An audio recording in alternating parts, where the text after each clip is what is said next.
अच्छा बेटा ये देखें, this one is a diagram for question number 36. There are two curves. One has the equation y is equal to 4x plus 1 power 1 by 2. Other one half x square plus 1. The part number 1 is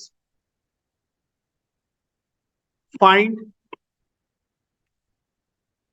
alpha, giving your answer in degrees up to 3 significant, correct to 3 significant figures. अब दो lines के दरमियान में angle अगर आपने निकालना है तो उसका फॉर्मूला लिख लें आप. Alpha is equal to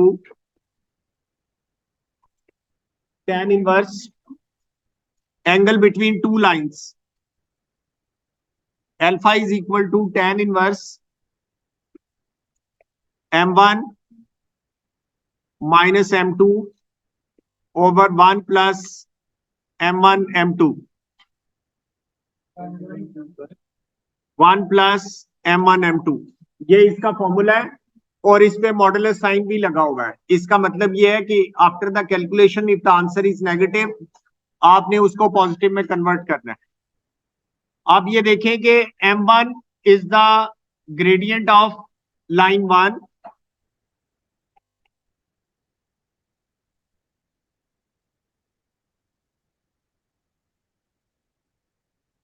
m2 is equal to gradient of L2.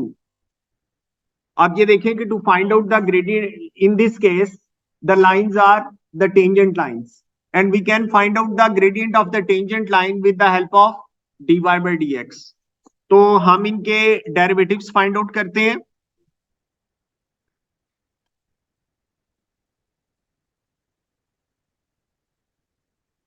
In the first case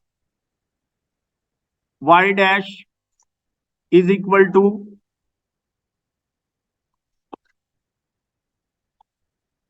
y is equal to 4x plus 1 power 1 by 2 dy by dx is equal to half 4x plus 1 minus 1 by 2 into 4. The simplified expression is 2 over under root 4x plus 1. And the gradient of the tangent line at point 23 is equal to 2 over under root 9 3. ये m1 आ गया जी. अब हम m2 find out करेंगे. The second curve has the equation y is equal to half x square plus 1. Y dash is equal to half into 2 into x dot 1 और 1 का derivative 0 है.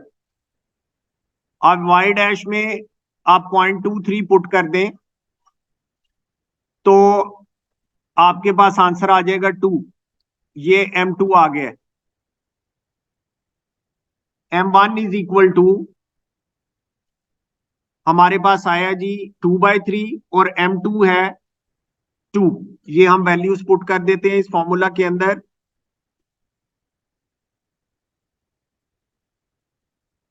(2/3 minus 2 over 1 plus 2/3 into 2. मुझे final answer बताएं इसका. Modulus के अंदर क्या आएगा? बिल्कुल फाइनल बताएं जी, आंसर क्या आएगा इसका. इस्माइल कैलकुलेटर से करें बेटा कैलकुलेशन जी. -4/7 equivalent to tan inverse 4/7. Final answer 3 significant figures में बताना है आपने. 29.7 इज द फाइनल आंसर. अब ये है कि अगर एक एंगल, एक लाइन का एंगल निकालना है तो वो हम किस तरह निकालेंगे. आप ये देखें Look at this line.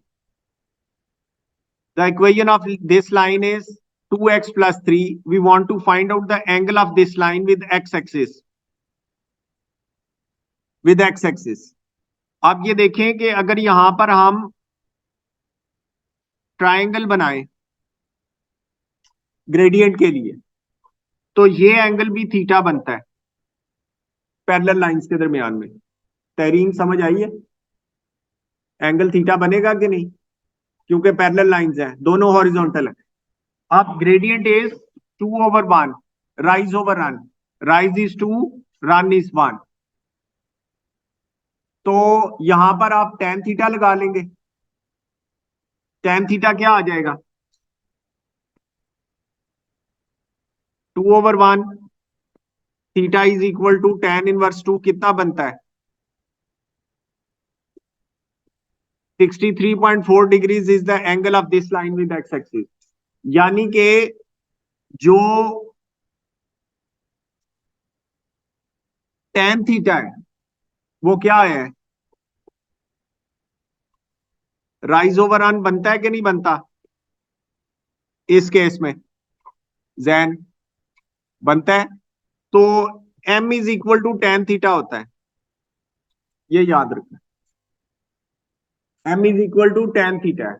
यानी कि अगर आप किसी लाइन का एंगल निकालना चाहते हैं, उसका ग्रेडियंट जो है वो 2/3 है, तो उसका एक्स एक्सिस से एंगल निकालने हैं हमने। ग्रेडियंट क्या है? 2/3 है, उस लाइन का एक्स एक्सिस से एंगल निकालना है। तो m को हम tan थीटा के इक्वल रख देंगे और theta is equal to tan inverse 2/3 आ जाएगा। ये फॉर्मूला आपने याद रखना है। m ग्रेडियंट है और tan theta is equal to gradient होता है। ये चीज आपने याद रखनी है। क्वेश्चन देखें, कहता है कि फाइंड द, क्वेश्चन नंबर 36 है, कहता है कि find the area, shaded area. तो इसमें शेडेड एरिया हम किस तरह निकालेंगे, देखें। अब हमने हमेशा ये कोशिश करनी है कि हमारा रेफरेंस एक्स एक्सिस हो। हमने हमेशा ये कोशिश करनी है कि हमारा रेफरेंस एक्स एक्सिस, अगर हम वाई में जाएंगे तो हमारा क्वेश्चन जो है कॉम्प्लिकेटेड हो जाएगा। अब ये देखें, हम वाई को रेफरेंस, एक्स एक्सिस को रेफरेंस बनाने की कोशिश करते हैं। ये लें जी, ये मैंने एक्स एक्सिस को रेफरेंस बनाने की कोशिश की है। पहले मैं ये वाला ग्रीन वाला एरिया, रेड वाला एरिया फाइंड आउट करूंगा, upper curve and x axis.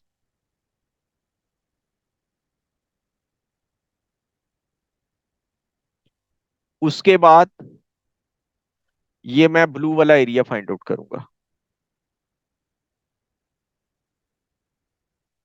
Lower curve and x axis. और रेड में से जब मैं ब्लू वाला एरिया माइनस करूंगा तो मेरे पास शेडेड रीजन आ जाएगा। अब इसे लिखने का एक ही लाइन में आपने लिखना है। किस तरह? Shaded area is equal to, limits क्या है? 0 till 2 है। 0 till 2 y अपर dx -0 till 2 y lower dx। यानी कि upper curve minus lower curve करना है। अपर कर्व का एरिया बिटवीन एक्स एक्सिस और लोअर कर्व का एरिया बिटवीन एक्स एक्सिस, और उनको माइनस कर देना है। 0 till 2, अपर कर्व का y क्या है? ये है जी,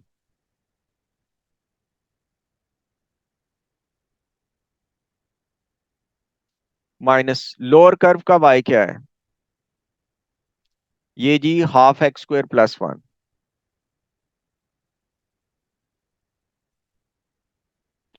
अब इसको मैं इंटीग्रेट करूंगा, आंसर आ जाएगा। एक ही अलग अलग अलग अलग चीजें फाइंड आउट नहीं करनी, एक लाइन लिखनी है, उसके नीचे वैल्यूज पुट करनी है और आंसर निकाल लेना है। अब ये देखें, पहला क्या होगा? 4x + 1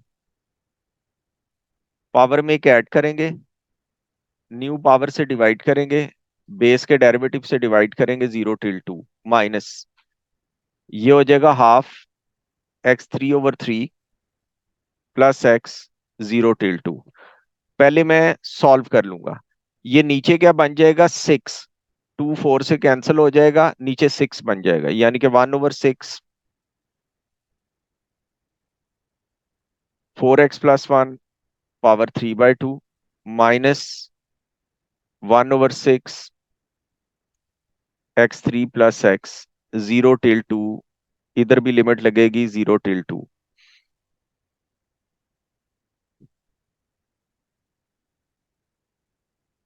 अब मैं लिमिट्स पुट कर देता हूं।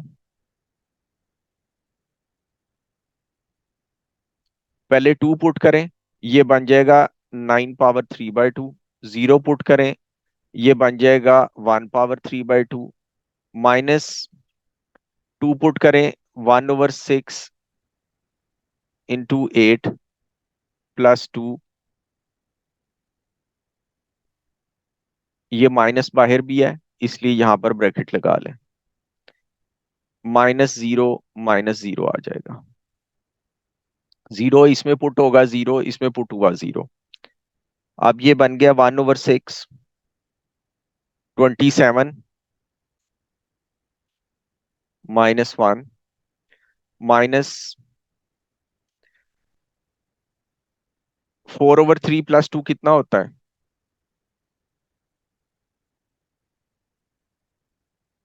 10/3। ये बन गया जी 26/6 -10/3 13/3 -10/3 = 3/3 = 1 यूनिट स्क्वायर। ये जी इसका आंसर आ गया।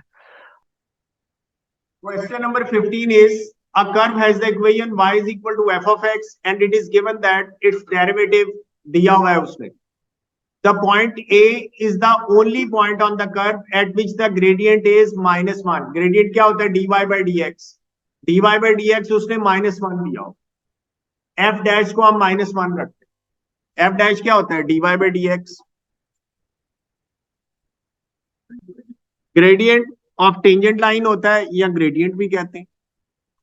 ग्रेडियंट ग्रेडियंट ही होता है और वो ग्रेडियंट ऑफ टेंजेंट लाइन भी होता है।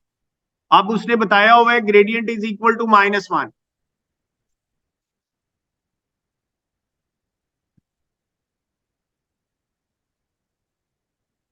f dash x is equal to 3x power 1/2 minus 2x power -1/2। gradient is given -1। हम जो x की पावर नेगेटिव है उसको हम पॉजिटिव करके लिख लेते हैं। अब ये देखें कि x इज इक्वल टू 1/2 दो दफा आ रहा है। आप लेट कर लें कि x power 1/2 is equal to t, तो ये बन जाएगा -1 is equal to 3t - 2/t। आप पूरी इक्वेशन को t से मल्टीप्लाई करवा दें। -t is equal to 3t² - 2, 3t² + t - 2 is equal to 0। अब आप इस इक्वेशन को कर लें, ये जी हम इसको फैक्टराइज कर लेते हैं, मिडिल टर्म ब्रेक करते हैं इसके पेयर्स बन जाएंगे 3t² + 3t - 2t - 2 is equal to 0। पहली दो टर्म्स में से हम 3t को कॉमन ले लेंगे, अंदर आ जाएगा जी t + 1, और दूसरी टर्म्स में से दो टर्म्स में से -2 कॉमन आ जाएगा, ब्रैकेट में t + 1 आ जाएगा। तो ये बन गया जी 3t - 2 into t + 1 is equal to 0। यहाँ से t की दो वैल्यूज आ गई, t is equal to 2/3 and t is equal to 1। अब हमने t को क्या लेट किया हुआ है, हमने t को लेट किया हुआ है x इज इक्वल टू 1/2। तो ये हमारे पास आ गया जी 2/3, और दूसरी value x power 1/2 is equal to -1। एक दोनों तरफ स्क्वायर किया, x² इज इक्वल टू 4/9 हो गया, और यहाँ से x² इज इक्वल टू +1 आ गया। अब इस क्वेश्चन में देखें अगर हम, तो वो कह रहा है कि the point A is the only point eight which the gradient is -1। अब बात यह है कि सिर्फ एक पॉइंट है जहां पर ग्रेडियंट -1 के इक्वल है, तो हमें इन दोनों पॉइंट्स को चेक करना पड़ेगा कि कौन सा वैलिड है और कौन सा वैलिड नहीं है। आप ये देखें कि यहाँ पर ये किस इक्वेशन के सॉल्यूशंस हैं। ये सॉल्यूशन है जी इस इक्वेशन के, इस इक्वेशन के।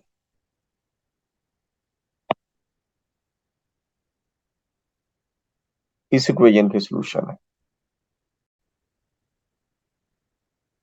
अब हमने इन वैल्यूज को, जो x की वैल्यूज आई हुई हैं, x is equal to 4/9 and x is equal to 1, इनको बारी बारी जो है इस इक्वेशन में पुट करना है और चेक करना है कि किसके लिए ये इक्वेशन वैलिड है और किसके लिए ये नॉट एप्लीकेबल है। तो x1 is easier to put in, तो हम पहले x इज इक्वल टू 1 को पुट करके देखते हैं। -1 is equal to 3, 1 power 1/2, -2 into 1 power -1/2, -1 is equal to 3 into 1, -2 into 1, ये आ गया जी -1 is equal to 1।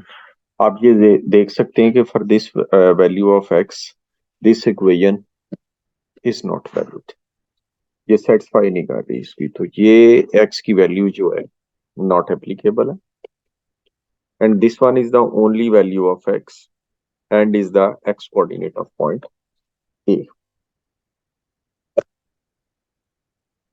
आपकी सेकंड पार्ट में कह रहा है given that the curve also passes through the point 410 find the y coordinate of a giving your answer in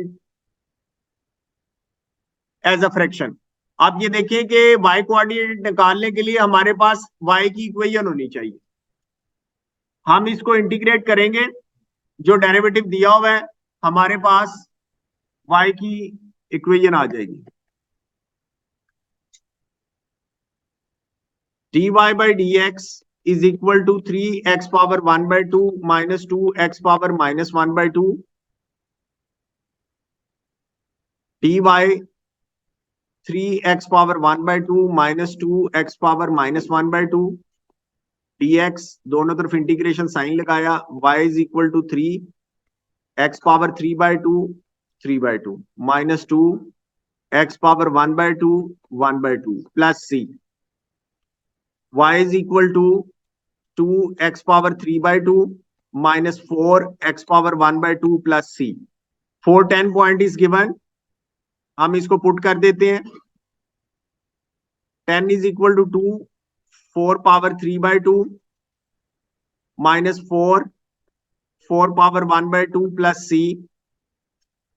10 is equal to 16 minus 8 plus c। Final answer क्या आ रहा है? 2। y is equal to 2x power 3/2 minus 4x power 1/2 plus 2। अच्छा बेटा जी, x coordinate जो हमारे पास आया है वो है 4/9। एक तो नेग्लेक्ट हो गया है x इज इक्वल टू 1 वाला, क्योंकि वो ग्रेडियंट वाली इक्वेशन को सेटिस्फाई नहीं कर रहा। तो y की वैल्यू x की वैल्यू 4/9 हम इसके अंदर पुट करते हैं x की जगह पे। 4/9 power 3/2 minus 4 into 4/9 power 1/2 plus 2, y is equal to आ गया जी। इसको हम सिंप्लीफाई कर लेते हैं कैलकुलेटर में डाल के, और -2/27 इसका आंसर आ गया। तो हमारी यही पार्ट 2 के अंदर रिक्वायरमेंट थी कि find the y coordinate of point A giving your answer as a fraction. ये हमने जी y कोऑर्डिनेट बता दिया है।